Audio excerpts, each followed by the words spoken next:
The year is 1853, and this is Japan, and this isn't Japan, it's America, who think it'd be a great idea to make Japan open up, only not in a feelings way, but instead in a trade way, which involves a lot less hugs and kisses and a lot more guns and cannons. Now the Japanese, who have been isolated from the outside world for over 200 years, aren't exactly keen on suddenly being forced to start talking to everyone, and tell the American in charge of the mission, Commodore Matthew Perry, to go away and leave them alone, which he does.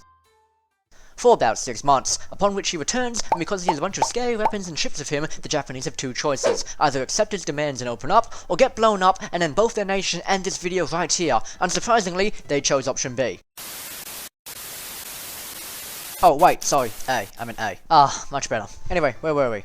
Oh yeah, Meiji Restoration. Japan used to be ruled by this guy, who we'll call the Shogun, because that's what he was called, who took care of the country while the Emperor sat there and looked nice. The Emperor didn't like the idea of letting foreigners in, which was a cause of great tension between him and the Shogun, up until the point where they both died. It soon becomes obvious that the new Emperor, who we'll call Emperor Meiji, because that's what he was called, isn't exactly the best of friends with the new Shogun. But that's not exactly his choice, because he's currently being controlled by two clans who want to start westernizing, who have so much control in fact, that they create an order on his behalf commanding that the Shogun be slaughtered. So in terms of directness, the clans are around here, and in terms of subtlety, they're around here.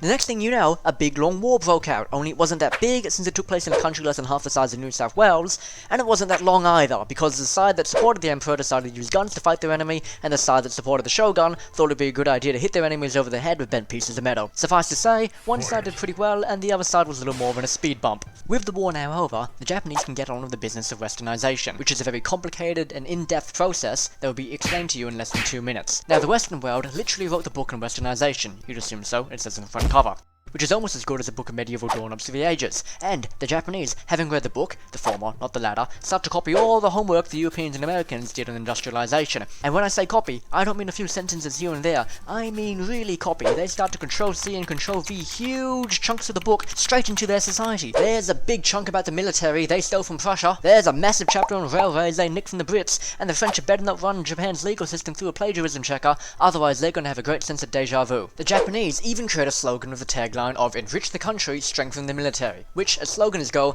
ranks around here in terms of directness, and around here in terms of memorability, so not exactly the best attempt by the Japanese on that front. Although that's to be expected, because they're not in the slogan-making business, they're in the Western-making business, and business is booming! Not only for the Japanese, whose economy is growing so fast, our chart is struggling to keep up with it, but also for all the Western powers who Japan is trying to copy, since, as it turns out, the Western nations don't have any Meiji complaints about Japan ripping stuff off of them, if that means they can cash in and act as private tutors.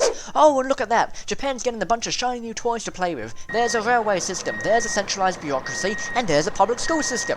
But who cares about all that boring stuff? What's more Western than all that combined? That's right, conquering other countries! And all of a sudden, Japan is busy beating up on all the nations around them. There goes China, there goes Russia, there goes Korea, there goes my editing software, there goes my voice, and there goes the video.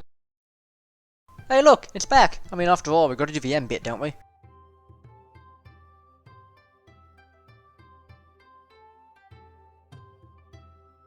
Hello, I hope you enjoyed that. If you did, be sure to subscribe here and check out another video here.